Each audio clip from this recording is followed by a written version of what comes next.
এজে top Bangla news চ্যানেলে আপনাদের স্বাগত। এই মুহূর্তের পর সব থেকে বিরাট বড় খবর, 135 ভোটার তীব্রামথা ছেড়ে গেরুয়া শিবিরে সামিল।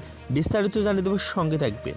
তীব্রামথার দলের আবারও ভাঙন, 53 পরিবারে 135 জন ভোটার তীব্রামথা ছেড়ে গেরুয়া শিবিরে সামিল হয়।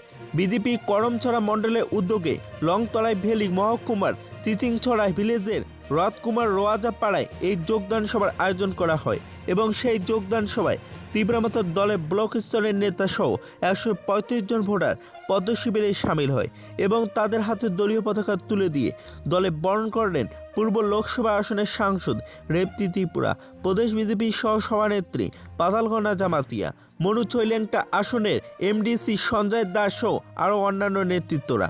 তবে প্রতিনিয়ত লোকসভা নির্বাচনের আগে বিরোধী শিবিরের এভাবেই বড় ধাক্কা খাচ্ছেন বলা চলে, এবং কারণ দলীয়ভাবে তেমন কোনো সক্রিয় ভূমিকা নিতে পারছে না দলের কর্মকর্তা থেকে শুরু করে নেতৃত্বরা, যার ফলে দলে ভাঙন অব্যাহত রয়েছে। অবশেষে জল্পনা কল্পনা কোন দিকে গড়ায় সেদিকে তাকিয়ে রয়েছেন সকলে। যদি ভিডিওটি ভালো লাগে তাহলে একটি লাইক দিবেন, চ্যানেলে নতুন হলে সাবস্ক্রাইব করে পাশে থাকা বেল আইকনটি প্রেস করে রাখবেন এইরকম লেটেস্ট ভিডিও আপডেটগুলি সর্বপ্রথম পাওয়ার জন্য। বিয়ের পোর্ট এজে টপ বাংলা।